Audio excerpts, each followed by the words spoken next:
Hello friends, आज हम लोग समझेंगे बाउंड्री लेयर सेपरेशन क्या होता है, उसका मीनिंग क्या है, उसका एप्लीकेशन कहाँ है। लास्ट वीडियो में हम लोगों ने बाउंड्री लेयर कॉन्सेप्ट क्या होता है ये समझा था। तो आज हम यहाँ पे समझेंगे कि बाउंड्री लेयर सेपरेशन क्या होता है, उसका मीनिंग क्या है, उसका एप्लीकेशन क्या है। सो आप यहाँ पे देख सकते हैं एक पाइप दिखाया गया है और पाइप के बीच में एक कर्व सरफेस दिखाया गया है, यानी पाइप का जो सरफेस है उस पे एक कर्व शेप बना दिया गया है जिसको रिस्ट्रिक्शन या अवरुद्ध आप बोल सकते हैं। यानी पाइप स्मूथ नहीं है, उस पे एक उभार शेप बना दिया गया है और पाइप में सपोज कोई भी फ्लूइड या अब वाटर फ्लो हो रहा है, एज्यूम कर लीजिए। सो वाटर जैसे ही पाइप में एंट्री करेगा और उस रिस्ट्रिक्शन या अवरुद्ध या जो एक कर्व शेप बनाया गया है उससे टकराएगा। तो यहाँ पे आप देखिए डिफरेंट कंडीशंस दिखाई गई है। सपोज कि वाटर उस रिस्ट्रिक्शन से हिट करने से पहले उसका प्रेशर P1 है और वेलोसिटी V1 है। तो जैसे ही वो उससे टकराएगा तो वहाँ पे आप देख सकते हैं ये पाइप का एरिया इस पॉइंट पे, सेंटर पॉइंट पे सबसे कम होगा, मिनिमम होगा। और ये जोन 1 जो दिखाया गया है, एरिया यहाँ से धीरे धीरे घटना शुरू होगा। तो सेंटर तक तो एरिया क्या होगा, घटता जाएगा। और उसके बाद जो जोन 3 है ये फिर सेंटर से लेके उधर तक एरिया फिर से बढ़ता जाएगा। अब आप ये जानते हैं कि जब एरिया घटेगा तो वेलोसिटी बढ़ेगी और प्रेशर जो है वो घटेगा, ये आपको मालूम है। तो यहाँ पे देखिए P1 V1 और P2 V2 अगर हम बात करें तो P1 जो प्रेशर है वो P2 प्रेशर दोनों में तुलना करें तो P2 घट जाएगा और P1 ज़्यादा रहेगा। और उसी प्रकार वेलोसिटी की बात करें तो वेलोसिटी V1 कम रहेगा जबकि V2 बढ़ जाएगी, क्योंकि एरिया घट रहा है तो वेलोसिटी बढ़ जाएगी। इसी प्रकार इस जोन में आप देखेंगे तो प्रेशर जो है P3 अगेन बढ़ेगा, क्योंकि एरिया अगेन बढ़ रहा है। P3 ज़्यादा हो जाएगा, P2 कम रहेगा। और इसी प्रकार V3 यानी वेलोसिटी जो होगी वो अगेन घट जाएगी, क्योंकि एरिया बढ़ रहा है और V2 की तुलना में V3 घट जाएगा।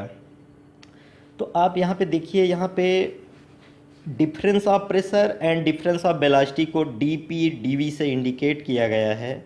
अब जोन 1 के लिए अगर आप हम बात करें तो चेंज इन प्रेशर जो होगा वो क्या होगा, हमारा फाइनल प्रेशर माइनस में इनिशियल प्रेशर। फाइनल प्रेशर कम है इनिशियल प्रेशर से, इसलिए वह निगेटिव हो जाएगा। आप यहाँ देख सकते हैं P2 माइनस P1 जो हो जाएगा वो हमारा निगेटिव हो जाएगा, क्योंकि P2 कम है और P1 ज़्यादा है, इसलिए वो निगेटिव हो जाएगा। एंड जो वेलोसिटी डिफरेंस होगा dV वो V2 माइनस V1 होगा। अब फाइनल वेलोसिटी जो है वो ज़्यादा हो रही है क्योंकि एरिया घट रहा है, इसलिए वो पॉजिटिव हो जाएगा। तो dV जो है वो पॉजिटिव हो जाएगा जोन 1 के लिए, यानी जहाँ से एरिया घटना शुरू हो रहा है सेंटर तक, ऐसा हो जाएगा। इसके बाद आप जोन 3 पे अगर देखें तो जोन 3 पे चेंज ऑफ प्रेशर क्या होगा, पॉजिटिव हो जाएगा, क्योंकि P3 एरिया फिर से बढ़ने लगा है, इसलिए प्रेशर बढ़ जाएगा और P2 कम रहेगा।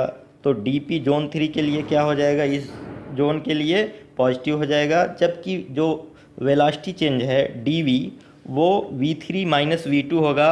V3 अगेन घट जाएगा V2 से, इसलिए वो निगेटिव आ जाएगा, V3 माइनस V2 निगेटिव आ जाएगा। तो अभी आप ये समझिए कि dP by dx and dV by dy दिखाया गया है यहाँ पे। इसको हम लोग pressure gradient and velocity gradient कहते हैं, ये इंडिकेट किया गया है। अभी यहाँ पे ये समझना है कि ये कहाँ पे अटैच रहता है और कहाँ पे वर्ज होता है और कहाँ पे डिटैच होता है। पहले तो आप इसका मीनिंग समझिए। यानी बाउंड्री लेयर जो है वो किसी भी प्रोफाइल को कहाँ तक चिपक के यानी अटैच होके चल रहा है और कहाँ से अलग होना शुरू होगा और उसके बाद कहाँ अलग रहेगा। 3 कंडीशन आती है बाउंड्री लेयर में। तो जो अटैच है उसको आप समझ ही सकते हैं नाम से ही। अटैच जो है वो जब किसी भी सरफेस पे बाउंड्री लेयर यानी फ्लूइड जो है वो चिपक के चलेगा, उसी को अटैच कंडीशन कहते हैं। और ये जो वर्ज है, वर्ज कंडीशन उसको बोलते हैं जहाँ से फ्लूइड जस्ट बाउंड्री को छोड़ने वाला हो, उसी को वर्ज कंडीशन कहते हैं। और डिटैच मतलब जब फ्लूइड का जो लेयर है वो किसी भी बाउंड्री या सरफेस को पूरी तरह छोड़ चुका हो, उसके बीच गैप बन चुका हो। तो एग्ज़ाम में ये तीनों कंडीशन पूछी जाती हैं। तो अटैच के लिए जो कंडीशन है वो होना चाहिए dp/dx यानी प्रेशर ग्रेडियंट जो होना चाहिए वो निगेटिव होना चाहिए, एंड वेलोसिटी ग्रेडियंट जो होना चाहिए वो पॉजिटिव होना चाहिए। आप यहाँ से देख सकते हैं dv/dy। इसके बाद वर्ज की जो कंडीशन आती है, वर्ज की कंडीशन होती है dp/dx यानी प्रेशर ग्रेडियंट वो हमेशा पॉजिटिव होना चाहिए और वेलोसिटी ग्रेडियंट 0 के बराबर होना चाहिए dv/dy। ये वर्ज की कंडीशन है।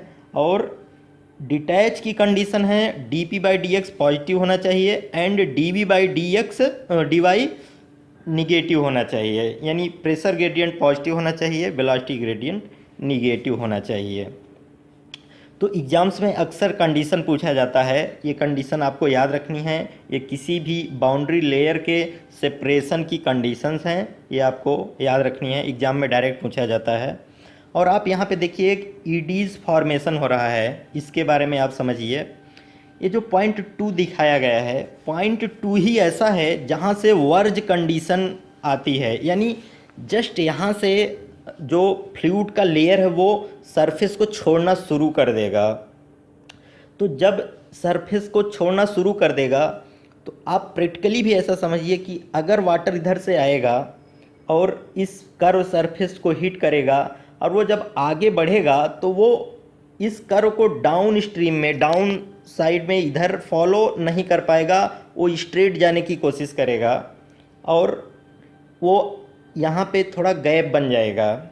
तो यही है बाउंड्री लेयर सेपरेशन। यहाँ पे बाउंड्री यानी फ्लूइड का जो लेयर था वो उस प्रोफाइल को फॉलो नहीं कर पाया और गैप बन गया यहाँ बीच में, और फ्लूइड की लेयर्स जो थी वो सीधा आगे बढ़ गई।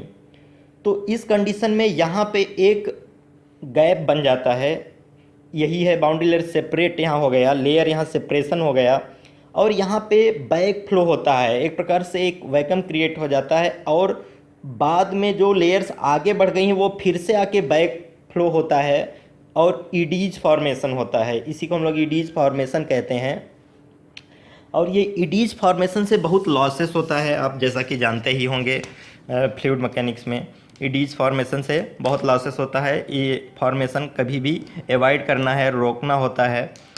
एंड अभी आप देखिए इसका एप्लीकेशंस कहाँ कहाँ होता है। जैसे आप जानते होंगे रिएक्शन टरबाइन में ड्राफ्ट ट्यूब का यूज होता है। ड्राफ्ट ट्यूब का यूज होता है काइनेमेटिक एनर्जी को प्रेशर एनर्जी में चेंज करने के लिए, काइनेमेटिक एनर्जी को। तो वहाँ पे ड्राफ्ट ट्यूब में एक एंगल दिया जाता है, आप देखे होंगे ड्राफ्ट ट्यूब का शेप।